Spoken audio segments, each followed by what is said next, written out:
Boa noite a todos, meu nome é Alexandre Nolasco.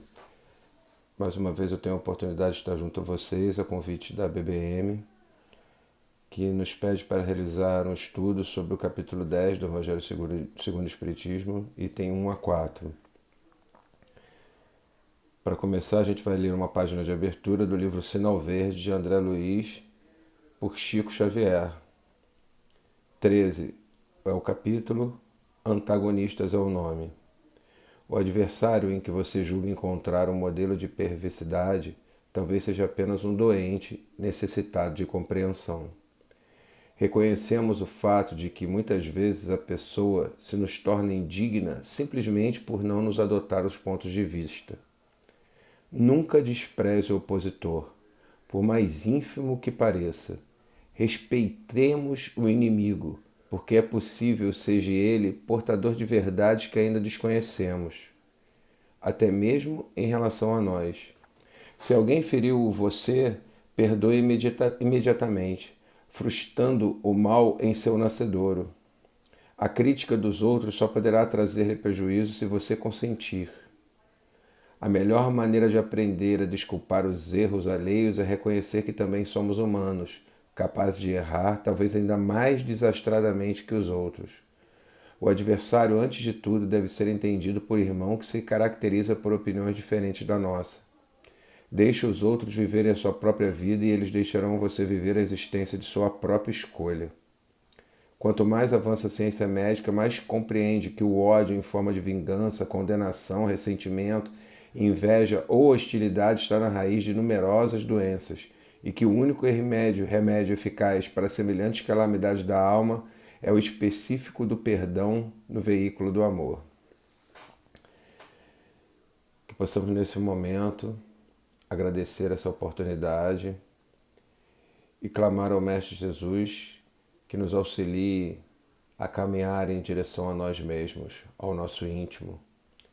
Que esse estudo possa fazer com que nós sejamos pessoas com maior vibração nesse amor que Ele exalou por toda a terra.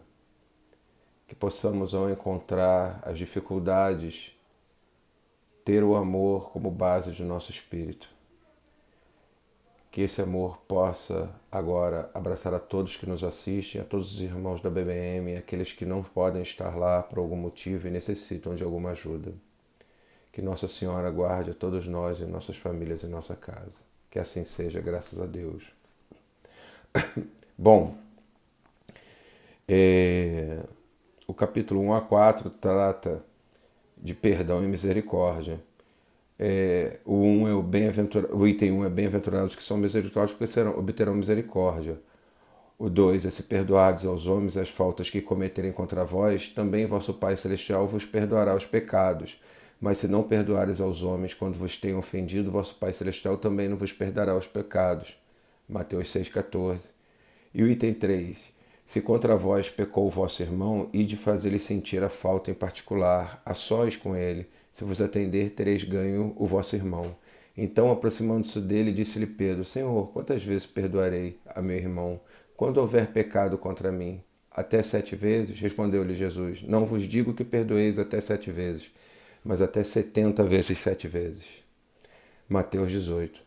O item 4, eu não vou ler todo, senão a gente vai tomar muito tempo, é sobre a misericórdia. O que seria? Para facilitar o nosso estudo, eu vou começar uma história que eu gosto muito, que eu já até fiz uma vez o pronunciamento dessa história aí na BMM presencialmente, mas eu vou fazer de novo aqui que tem muito a ver com o nosso estudo, que é a, do livro Os Miseráveis, de Victor Hugo, que é contemporâneo de Kardec. Estava encarnado na mesma época que Kardec, faz um livro que se torna best-seller no mundo todo, várias peças encenadas em todo o mundo, que leva esse nome, Os Miseráveis. É a história de Jean Valjean, que quando o menino perde seus pais, vai morar com a irmã, que também tem vários filhos. Em um determinado momento, o marido da irmã também morre e Jean Valjean começa a ajudar a irmã a cuidar dos filhos. no inverno rigoroso lá, as pessoas sem conseguir trabalho, sem conseguir nada, Jean Valjean vai, ainda menino, e rouba um pão. É preso e condenado a 5 anos de trabalhos forçados. Esses 5 anos, por várias tentativas de fuga, se transformam em 19. Então ele passa 19 anos fazendo trabalhos forçados. Até que um dia ele é liberado, é solto. E quando chega na rua, é estigmatizado por todos como um ex-forçado, como um ex-detento. E ninguém lhe abre as portas para nada. Ele fica batendo de portas em portas e ninguém lhe atende. Até que em um determinado momento, ele bate na porta do bispo da cidade, que leva o nome de Benvenue, bem-vindo em francês. E esse bispo não só abre as portas da sua casa para ele, mas também oferece a Jean Valjean hospedagem, oferece janta, oferece banho, oferece roupas. E Jean Valjean, estupefado com a casa do bispo, vê vários metais, várias louças, né, e resolve roubar os talheres e os metais do bispo. Sai à noite carregando um saco cheio de coisas, mas os metais que eram preciosos para o bispo também carregavam suas iniciais. E Jean Valjean, em algum momento, é abordado por policiais, e os policiais veem aqueles objetos e reconhecem logo pelas iniciais tratar-se da casa do bispo. Levam Jean Valjean à casa do bispo e, chegando lá, tocam, o bispo atende a porta, e quando ele vê Jean Valjean e os policiais lhe dizem: bispo, acabamos de prender esse homem que tinha furtado a sua casa, ele está com seus materiais. E o bispo olha para Jean Valjean e fala assim: poxa, Jean, você esqueceu de levar os castiçais. Eu não te dei os castiçais também? Espera aí que eu vou pegar. E foi lá, pegou os castiçais e deu para Jean Valjean. Nesse momento, Jean Valjean é tocado por um profundo amor, uma profunda vibração, que ele acreditava que ia voltar para a cadeia, ele nunca tinha visto alguém ter uma demonstração tão grande de amor. E digamos que ele sofre uma conversão, não religiosa, mas uma conversão moral. A partir daí ele muda toda a sua atitude em relação ao mundo, em relação ao que as pessoas simbolizavam para ele no mundo. Esse texto, dentro do Evangelho segundo o Espiritismo, capítulo 10, Bem-aventurados os misericordiosos, nos traz uma enorme reflexão de um mal que nem precisou ser perdoado. Não houve a necessidade de um esforço de perdão, porque não havia desconforto na alma do bispo, não havia um bispo machucado, não havia um eu agredido, um ego agredido. Pessoas e circunstâncias no mundo, sim, podem nos fazer sofrer em algum momento, porque a gente ainda não é o bispo. Mas o sofrimento é no momento da circunstância, no momento do encontro, da atitude que é desfavorável a nós de alguma forma. A partir daí, o que a gente carrega conosco é a representação deste momento, o que ele significou para nós. E o sofrimento que advém disso é uma responsabilidade somente nossa. A forma que a gente vai ver o mundo, o nosso mundo, a nós mesmos e as pessoas, vão ser o somatório de todas as representações que a gente vai juntando ao longo da vida. Nós somos o mundo que vemos. E por isso Jesus, em Mateus 6, fala que se teus olhos forem bons, o teu corpo será luz. Se teus olhos forem maus, o teu corpo será tenebroso. Se é assim, se fôssemos outros, sofreríamos menos. Se fôssemos realmente evangelizados, teríamos representações em nós, em nosso universo íntimo, totalmente positivas, já que os encontros não teriam nos afetado no decorrer de vários momentos. O bispo apresenta para nós o que a gente deve almejar. Não é almejar perdoar, é almejar ainda mais. É almejar nem ter a necessidade do perdão. Eu vou chegar lá de que forma a gente vai fazer isso. A gente, por enquanto, está refletindo sobre o desconforto de um encontro infortúnio, né? de uma circunstância que nos machuque com alguém.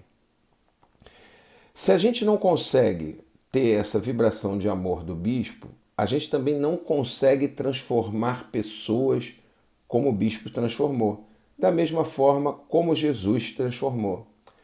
Como é que a gente faz isso? Desculpe.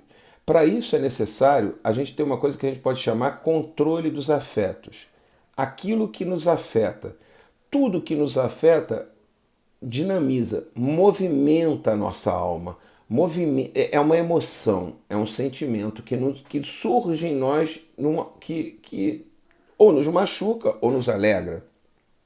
Um afeto é uma pulsão, né?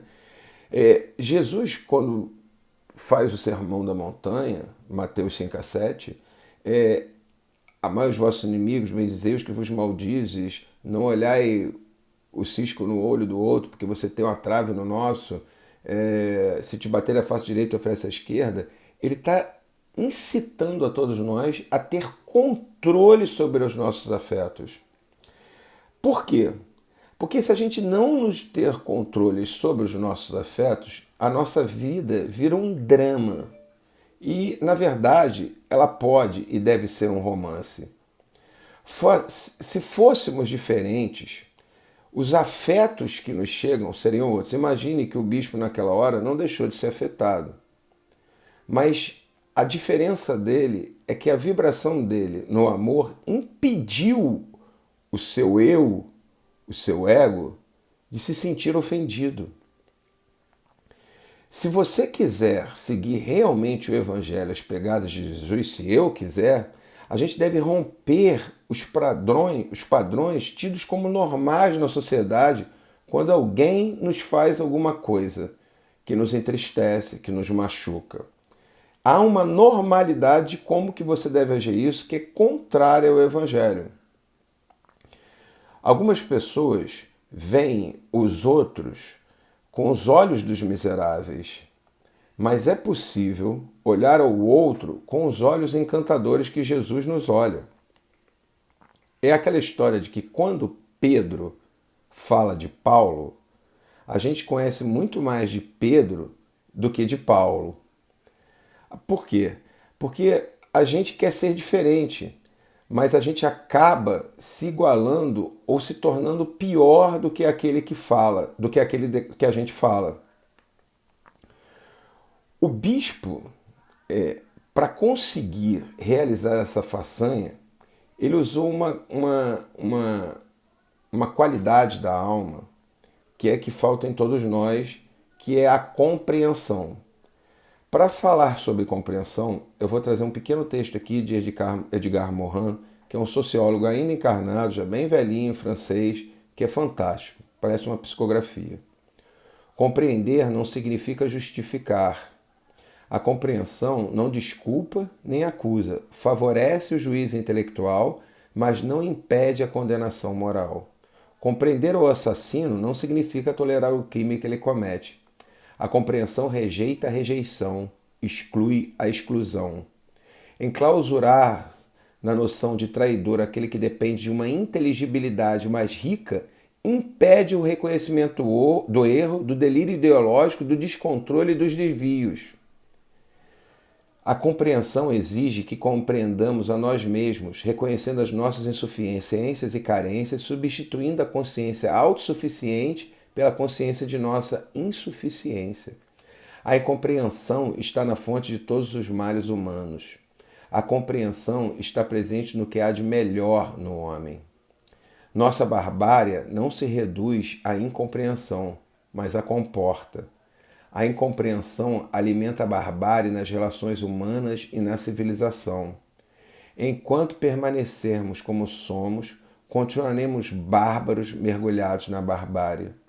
A compreensão que afasta a barbárie nutre-se da aliança entre racionalidade e conhecimento da afetividade. A palavra compreensão indica que há uma ação de envolvimento, algo que abraça, no sentido cognitivo do termo e no sentido subjetivo. Foi exatamente isso que o bispo fez com Jean Valjean. Ele compreendeu a incapacidade de Jean Valjean, a ignorância de Jean Valjean, e num estalo ele sabia que quem tinha a necessidade de compreensão era ele, não Jean Valjean. O menos nunca tem que compreender o mais. Se você já se acha capaz de seguir o Senhor, cabe a você, cabe a nós sermos capazes de compreender o outro. Nunca exigir isso dele. Essa é uma verdade que a gente tem que carregar para conosco, porque senão nós somos prisioneiros da ação do outro. Nós estamos escravizados pelo afeto que o outro nos causou, deixando isso a Deus dará.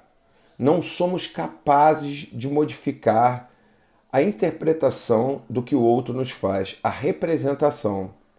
Talvez a melhor frase para isso seria: conhecereis a verdade e ela vos libertará. Vou trazer aqui um textinho de Spinoza, bem curtinho, que fala sobre afetos e tem tudo a ver com o nosso estudo. Spinoza, filósofo do século XVI, XVII,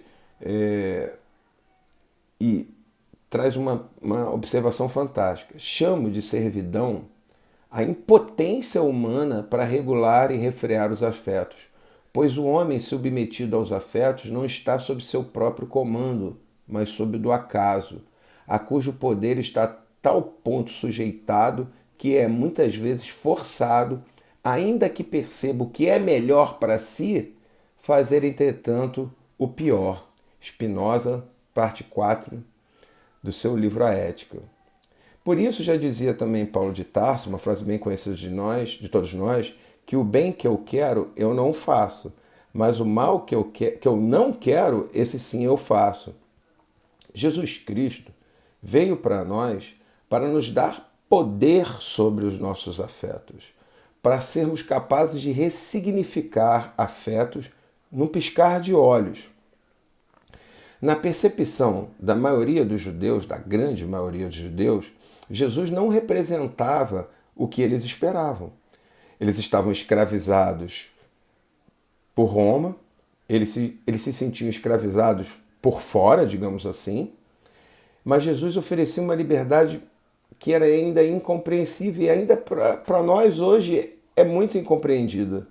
Mesmo hoje em dia, passados 2000 anos, a gente não compreende bem a liberdade que Jesus nos dá, que é uma liberdade dos cativeiros psicológicos, né? Que sem essa liberdade a gente não acessa a grande proposta de Jesus, que é o reino dos céus, que é um reino que está, como ele bem diz, em nós. Ao atingirmos a esse reino que está em nós, tudo na vida se transforma. O outro perde a capacidade de, com a sua ação, dirigir as nossas emoções.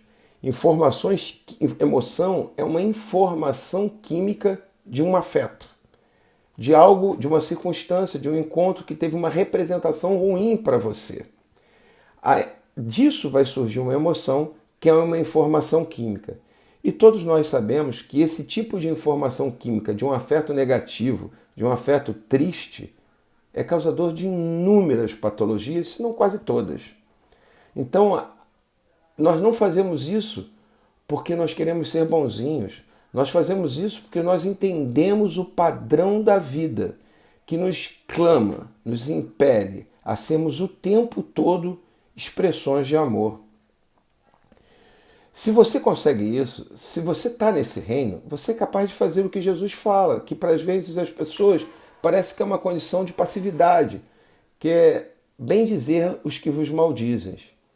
A gente tem uma ideia que para amar nós temos que estar num relacionamento.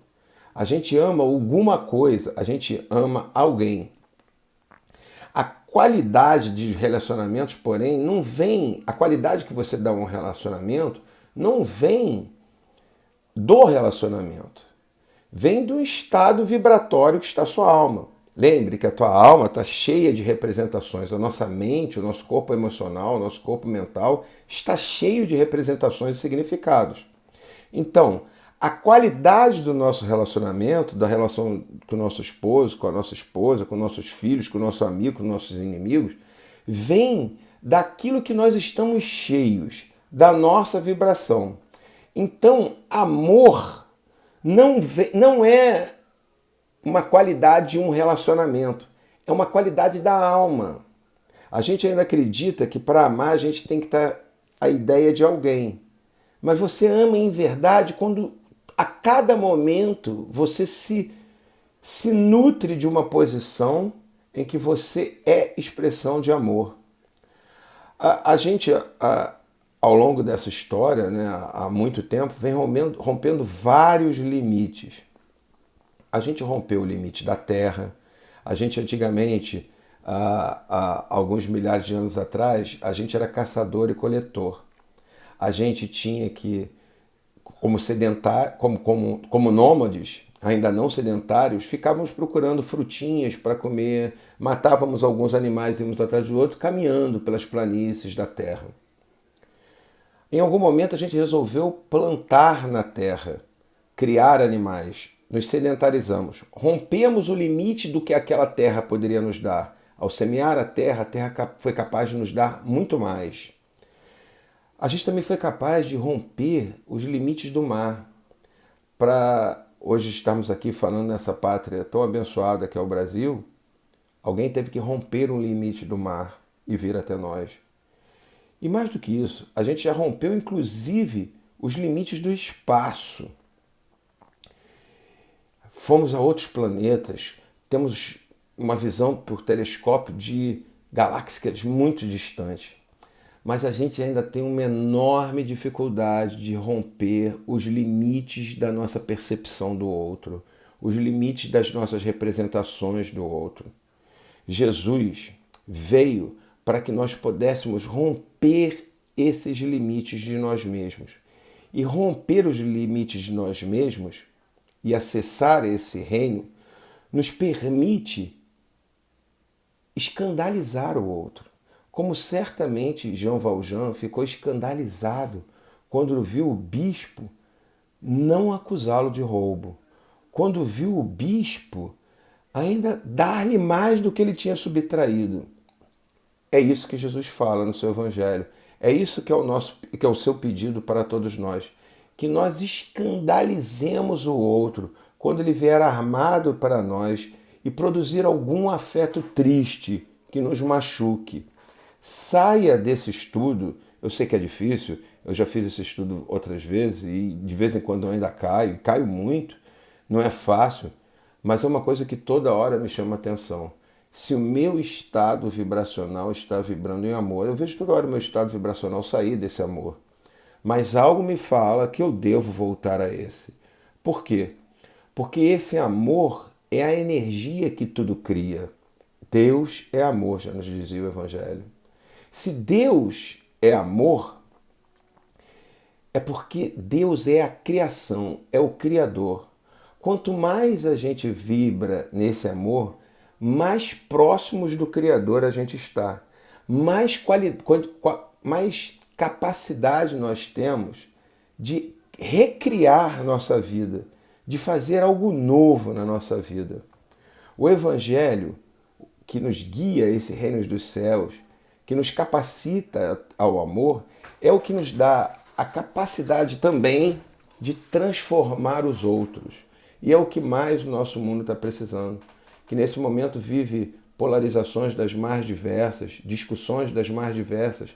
A internet que hoje nos permite fazer esse estudo, também a internet está possibilitando muita coisa triste, muita gente sendo afetada por posições tristes, por negatividade. O Senhor Jesus depende de nós, depende de cada um de nós em escandalizar o outro, mostrando que não há nem a necessidade de perdoar, porque a nossa compreensão é a compreensão do Evangelho. Eu tenho certeza que não é fácil. Não é fácil para mim, não é fácil para a grande maioria. Mas se a gente não romper o limite desse padrão de normalidade que está aí, da forma como a gente trata o outro, nós seremos responsabilizados por isso, porque o próprio Senhor diz: quanto mais vos é dado, mais vos será cobrado. Então, João Valjean não era cobrado pelo bispo. Quem tinha que ser cobrado era o bispo. Por quê? Porque ele tinha sido muito dado, ele tinha contato com o Senhor, ele tinha contato com as instruções do Mestre. E é o que eu espero que esse estudo faça em todos nós. Uma ressignificação dos afetos, uma ressignificação dos valores que a gente tem ao encontrar alguém que nos machuca, que ninguém está livre. E ao fazer o estudo, eu também rogo que nós sejamos uma epidemia de misericórdia, de escândalos do Evangelho, da verdadeira força do Evangelho. Não tenha medo de ser diferente, não tenha medo de amar, porque vos será dado um poder que ainda nem conhece de transformar muito a sua vida. Eu agradeço muito a oportunidade que eu estou tendo aqui de conversar com vocês sobre um tema que para mim é muito difícil exercer, mas muito gostoso de falar. Eu espero que esse encontro surja um efeito muito positivo na vida de todos. Que eu possa agradecer ao Mestre Divino, a Falange da Casa de Bezerra de Menezes, a todos os irmãos aí encarnados e desencarnados que aí trabalham, os que já estiveram aí presentes e não estão mais. Que, Senhor, Tu possa abençoar todas essas famílias, transformar onde houver ódio, onde houver guerra, trazer esse amor. Que Mãe Santíssima possa cobrir a todos com seu manto sagrado, que possamos ressignificar e regenerar tudo aquilo que está em nós, todas as representações, pela Tua imagem, Senhor, pela imagem de Tua Mãe, de nossa Mãe Santíssima.